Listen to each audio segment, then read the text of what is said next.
여러분, 어제 뉴욕 시장은 AI 거품 논란과 일본발 금리 리스크가 뒤섞이며 기술주 중심으로 크게 흔들렸습니다. DMV 규제 이슈까지 맞은 테슬라는 더욱 크게 내려앉았죠. 하지만 하락의 크기보다 중요한 건 그 하락이 무엇을 의미하는가입니다. 오늘은 시장이 놓친 해석의 차이를 이야기해 보겠습니다. 어제 뉴욕 증시는 한 가지 뉴스로 분위기가 완전히 뒤집혔습니다. 바로 오라클이 대규모 AI 데이터 센터 프로젝트에서 핵심 투자자 이탈 소식이 전해지면서부터였죠. 이 한 줄 뉴스가 시장에 던진 메시지는 단순했습니다. AI는 정말 돈이 되는 사업인가? 특히 인공지능 투자 열풍을 이끌었던 기술주들은 하루 만에 직격탄을 맞았습니다. 나스닥 1.8% 하락, S&P 500 4일 연속 하락, 필라델피아 반도체 지수 마이너스 3% 폭락, 엔비디아, AMD, 브로드컴 같은 대표 AI 종목들이 줄줄이 4~5%씩 빠져버리면서 AI 수익성 부담감이 다시 시장의 중심으로 올라온 하루였습니다. 그리고 어제는 금리와 환율이 시장에 이중 신호를 던진 날이기도 했습니다. 월러가 지금 금리는 중립보다 50에서 100bp 높다고 언급하면서 금리 인하 필요성을 시사했죠. 보통 이런 발언은 기술주에 긍정적이지만 어제는 AI 공포에 신호가 묻혀버렸습니다. 한편 일본 BOJ의 금리 인상 예고는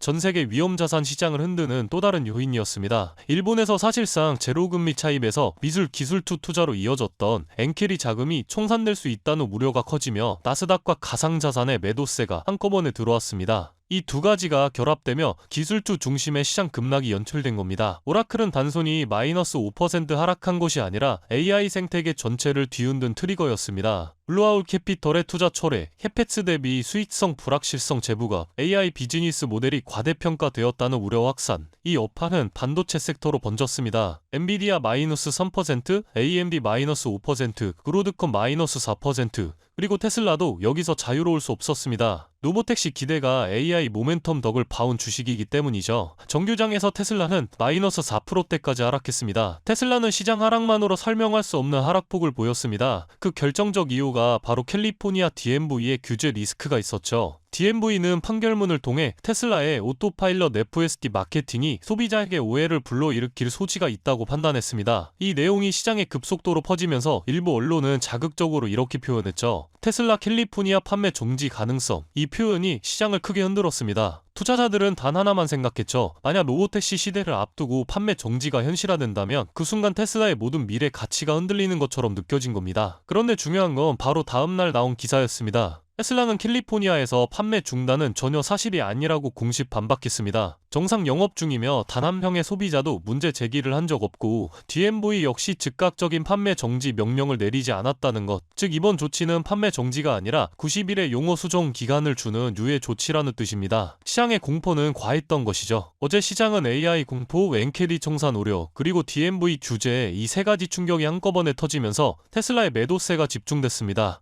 하지만 리스크의 실체를 차분히 들여다보면 이야기는 달라집니다. 단기적으로는 판매 중단이라는 과장된 뉴스가 공포를 키웠고 중기적으로는 FSD 용어를 조정하라는 압박이 남아있지만 장기적으로 봤을 때 자율주행 확대라는 큰 방향은 전혀 흔들리지 않았습니다. 회사는 용어를 고치면 되고 기술 개발은 그와 상관없이 계속되고 있으며 로보택시 준비 또한 멈추지 않고 진행 중입니다. 그래서 결국 결론은 매우 명확해집니다. 판매 정지 리스크는 과장되었고 테슬라의 본질적 방향성은 변하지 않았다. AI와 자율주행이 시장에서 다시 평가받는 과정에서는 이런 규제 충돌이 반복적으로 나타날 수밖에 없습니다. 하지만 기술의 속도는 느려지지 않고 규제와 시장은 결국 그 속도를 따라가게 됩니다. 이제 우리가 봐야 할 것은 하락 자체가 아니라 이 하락 이후 어떤 신호가 다시 나타나는가입니다.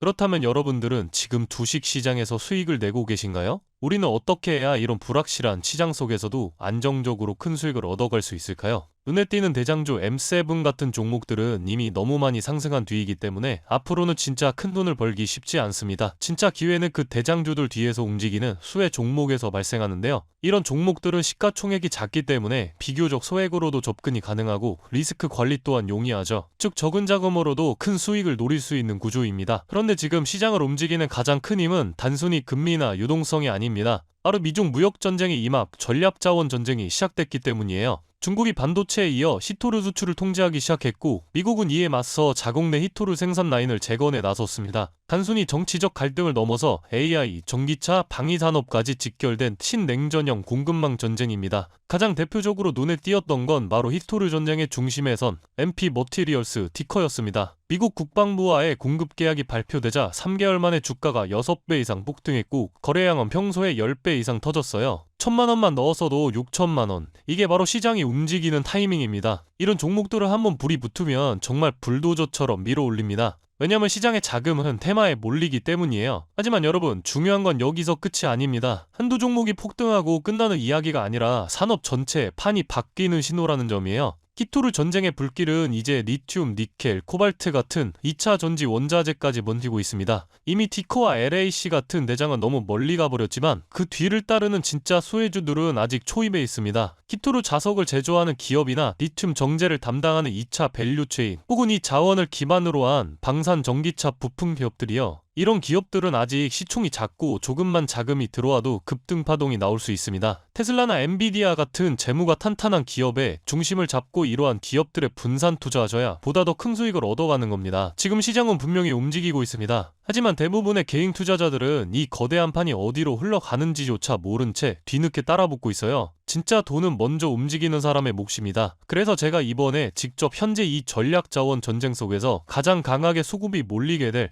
핵심 소액 섹터와 종목 리스트를 정리해뒀습니다. 실제로 기관 자금이 들어오는 타이밍과 정부 정책 방향, 글로벌 공급망 재편 흐름까지 데이터 기반으로 정리된 PDF 자료예요. 이러한 정보도 소중한 제 구독자분들과 끝까지 영상 시청해주신 분들께만 오픈해드리도록 하겠습니다. 참여 방법은 간단합니다. 영상 아래 더보기란을 클릭하시면 파란색 링크가 하나 보이실 겁니다. 간단한 설문조사 진행해두시고 전송 버튼까지 눌러주시면 확인 후에 순차적으로 자료를 전달드리겠습니다. 절대로 금전 요구나 무조건적인 투자 권유 또한 하지 않습니다. 여러분이 시장에서 안정적으로 수익을 만들어 가시길 바라는 마음으로 준비한 자료들이에요. 꾹 가볍게 참고하시고 시장의 흐름을 직접 관망하셔도 좋습니다. 시장은 언제나 먼저 보는 사람, 먼저 움직이는 사람이 이깁니다. 지금 우리가 보고 있는 건 단순한 주가 상승이 아니라 글로벌 머니의 방향 전환이에요. 이 기회를 놓치면 다음 사이클이 올 때까지 또 몇 년을 기다려야 할지도 모릅니다. 영상이 도움되셨다면 좋아요와 구독 버튼 눌러주시고 저는 다음 영상에서 뵙도록 하겠습니다.